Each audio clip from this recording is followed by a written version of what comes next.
Hi, this is Chris Buss with Traders Profit Compass. Today I want to bring gold into focus as we head into the FOMC announcement here in about 4 hours. Gold's at a really critical spot, I think, and we'll get into that on the charts. First, I want to take a look at dollar positioning, the euro dollar pair, and some macro factors that are playing into gold and what it's going to do in the near future. I'm going a little bit out of order, and the charts here are from the blog post. You can jump over there and look at them in detail. But first of all, I want to talk about dollar positioning. And you'll remember that a falling dollar is a tailwind to gold, and then of course a rising dollar is a headwind. Now, it doesn't mean that if the dollar is rising, gold automatically goes down, because there's a lot of factors at play.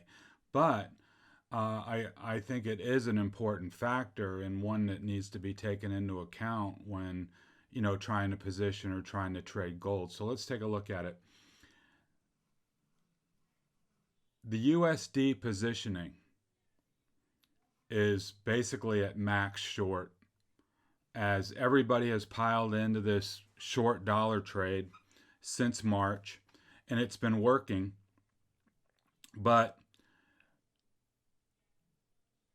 in my experience, when the boat gets too loaded on one side or the other, either a crowded long or a crowded short, at some point the market figures out a way to squeeze those people out. And so this is a concerning look for a long gold position if people are maxed out dollar short and there's even a kickback rally for several weeks or a month while this whole thing unwinds and the dollar strengthens. That'll be a headwind for gold. So that's on my mind. A factor that's in our favor for taking a long gold position is the fact that gold volatility has come off the boil. When everybody's buying calls, and we've seen that in Tesla and Apple and other, stocks that are ripping, the volatility and the implied volatility of options goes up. And you can see that here in this chart. As everybody piled in long, the volatility shot up, implied volatility went up, and that of course makes the price of options more expensive. And here's a look at the vol over the last couple of months. Well, actually over the course of a long time. But you can see we got this spike in early August, and then as gold has consolidated, that implied vol has come out, making short to medium term options very affordable. So taking a long now will be cheaper than what it was just, a month ago. So that's in our favor, and that's something that we should, recognize when trying to figure out what we want to do. That long options, long calls here are relatively cheap compared to what they were just a while back. Looking at the macro view, gold bugs and even, pundits that aren't what you'd call gold bugs have to admit that with the deficits doing a moonshot and modern money theory, which says just keep printing money, it doesn't matter, kind of taking hold in Washington. There aren't any fiscal hawks left.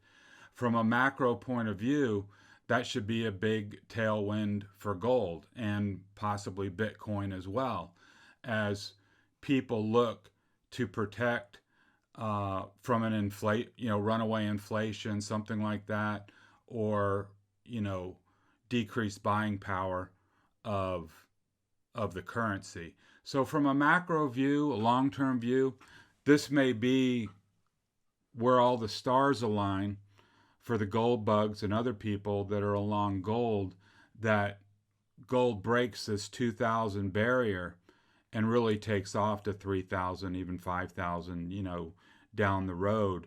So from a macro point of view, it probably doesn't get any better than this from that standpoint. When we look at sentiment, now we've got a crowded long. With everybody bullish gold, that says contrarian bearish. Just like we talked about, everybody piling in short on the dollar is contrarian long, that those people get squeezed out.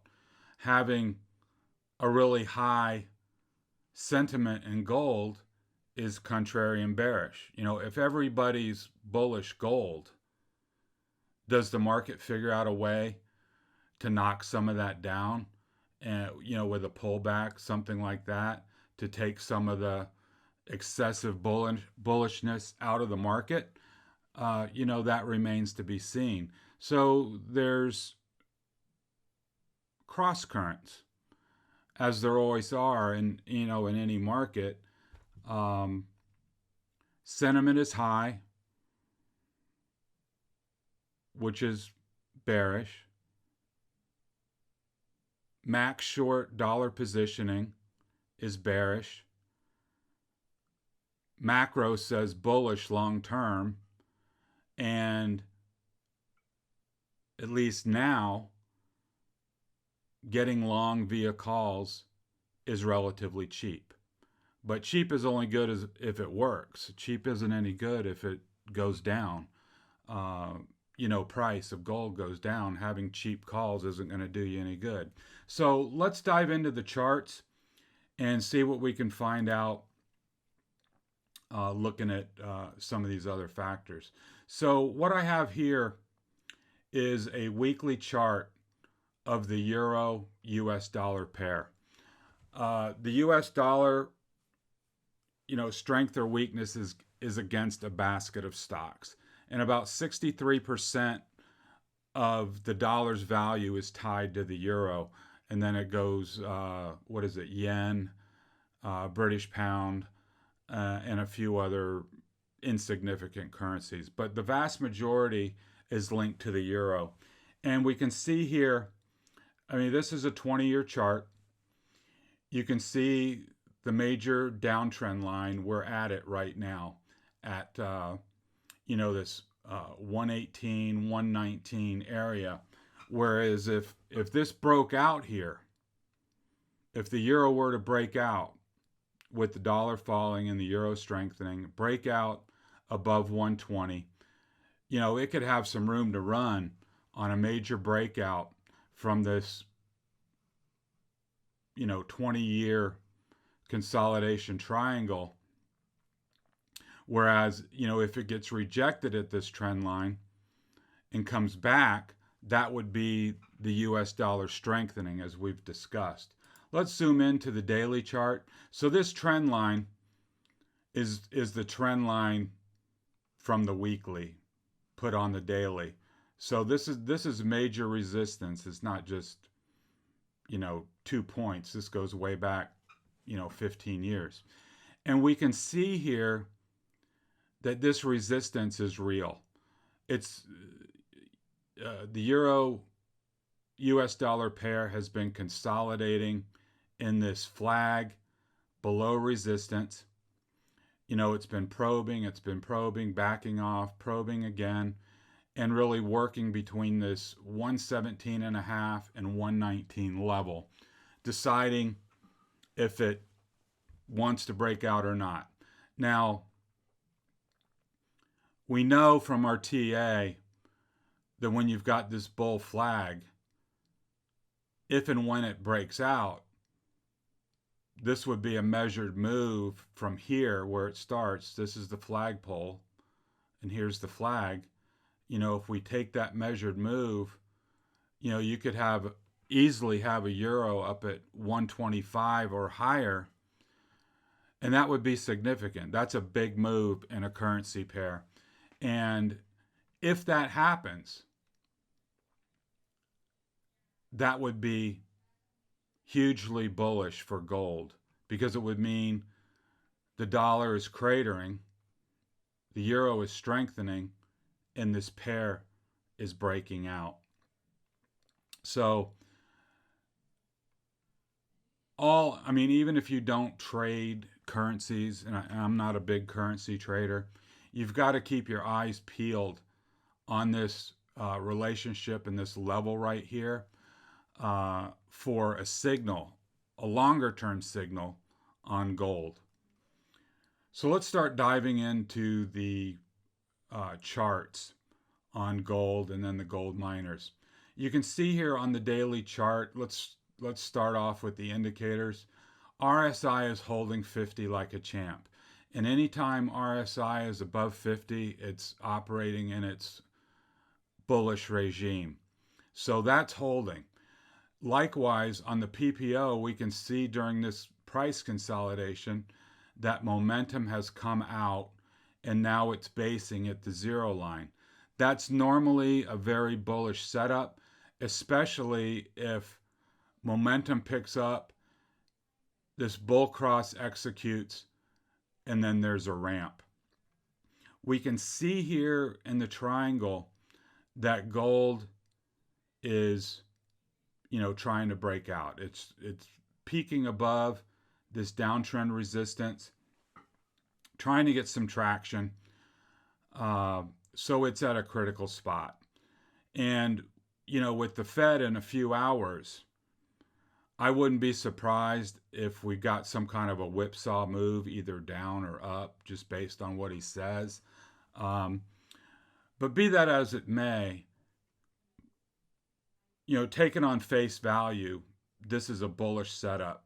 It's above the triangle. We've got momentum poised for a bullish cross, which is positive. And we've got RSI operating in its bullish regime. So I can't find anything bearish in this chart as it stands now. Let's look at the weekly. Little bit different picture. We've got this bull pennant. We came off strong. Here's your flagpole. On a breakout here, say above 185 that sticks, you could see an extension of that flag, up towards 200, which was, what we want if we want to take a long position. What I don't like is the weekly poised here for a high level bearish cross that would bring momentum back down towards this trend line, and it would test this RSI trend line for a potential break and move down towards 50. We've got a long-term trend here on the weekly. You can see that nice uptrend line.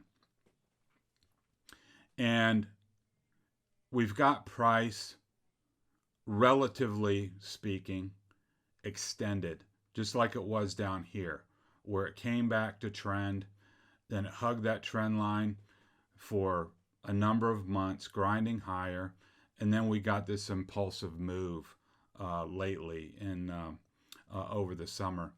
And now for the last couple of months, we've been consolidating and pulling back.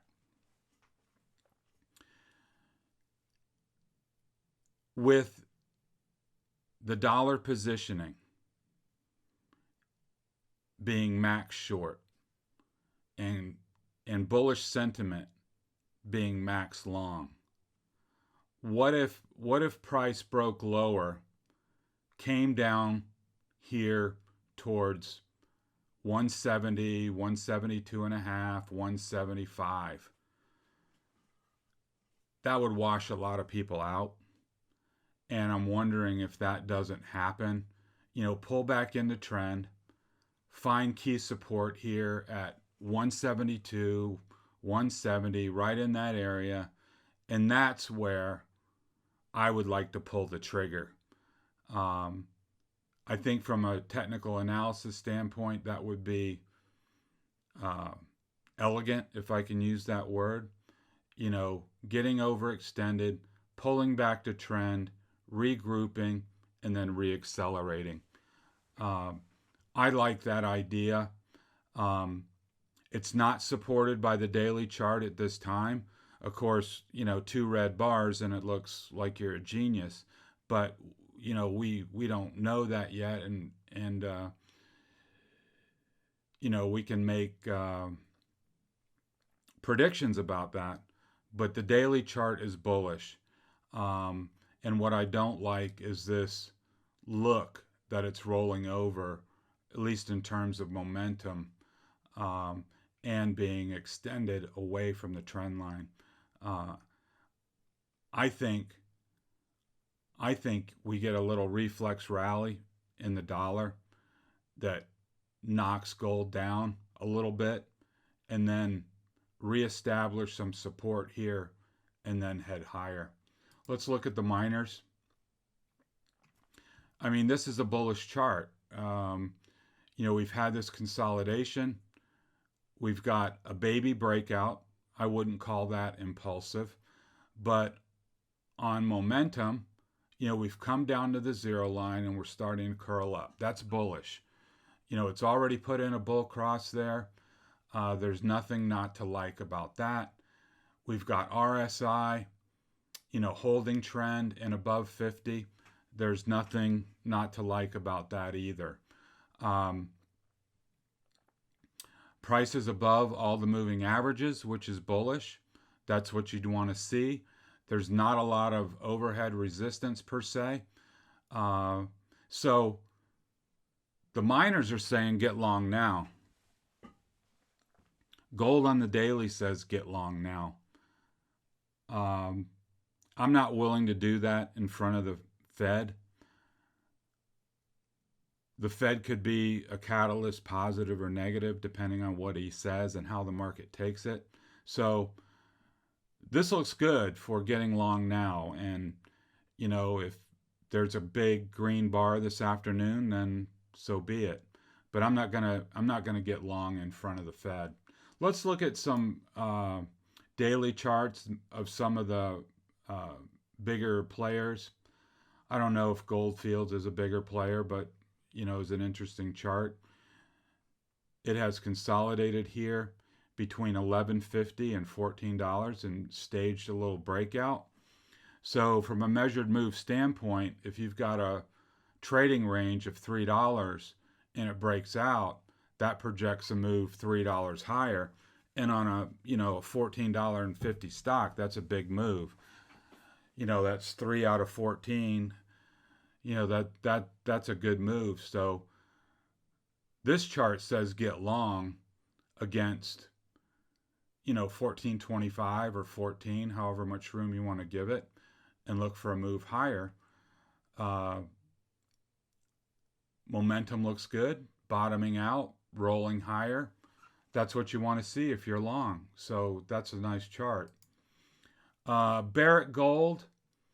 This is the one that Warren Buffett piled into recently, and that in and of itself is going to make a lot of people take another look at gold. People that normally have just dismissed it, they're taking a look now. You can see here on this chart, 30.5 has capped the recent advances, but it's pushing up against it. If you got a breakout above 30.50, to 31, that's a long. That's a long against 30.5 or 30, however much room you want to give it. That would be a nice breakout to buy.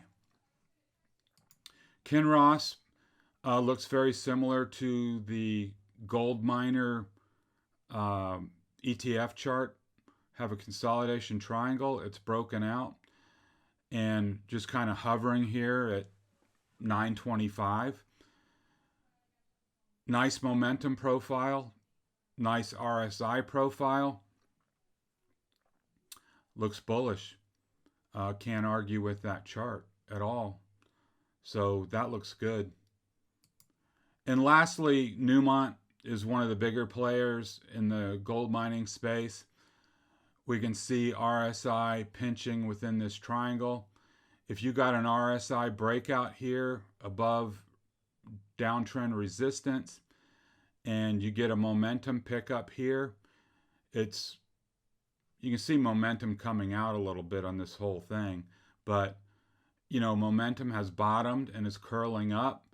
If you got a price breakout here above, say 69, I mean, that's a buy signal on Newmont.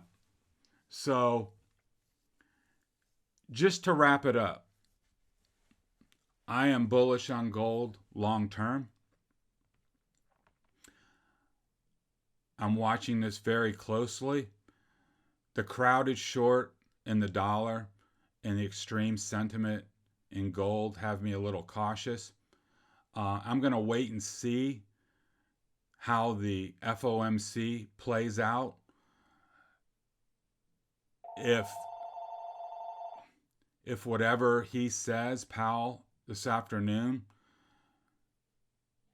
gives a jump to the dollar, that might have a negative effect on gold, especially if it squeezes out a lot of these shorts in the dollar and makes them cover, and we get a reflex rally in the dollar,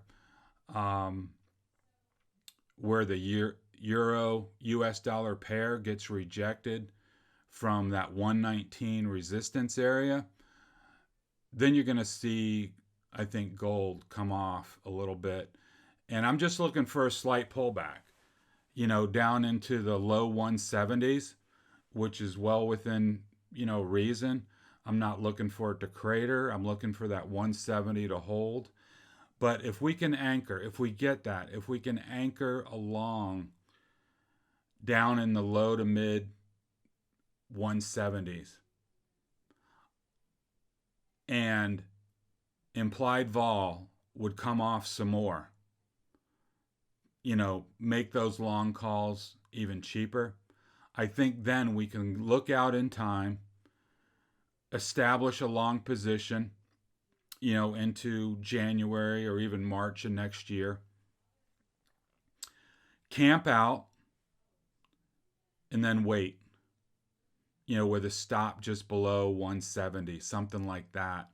I really like the idea of that trade. I don't know if we get it. The short term, the daily chart say get in now. I'm going to wait. I'm happy to buy. Not happy. I will buy at higher prices if it looks like gold is taken off from here. I want to give the FOMC a chance to clear. Don't discount the possibility of a whipsaw in gold. A big, a green bar today and a massive red bar, later on tomorrow into Friday or next week. They say the first move is always fake. So I'm going to watch that real carefully this afternoon and tomorrow and Friday and see what we got. But I am eyeing along in gold. It just is a matter of, do we get an initial pullback that we can anchor along out in time with cheap implied vol that we can, affordably buy some time, or does it just go from here? So those are my thoughts. I hope they help. Be careful here in front of the Fed with your regular trades and your positioning, especially if you're a short-term intraday trader. Anything can happen, and usually does after these announcements, even though nobody expects Powell to, set the world on fire with any new policy or anything like that. But he does have a way of affecting markets no matter what he says. Even if what he says is nothing, markets react to it. So don't get hung out to dry this afternoon with any intraday trades. Discretion's the better part of valor. Be careful. You can always pick up, 2 hours later or tomorrow after the dust has cleared and you don't have that algo whipsaw action to deal with.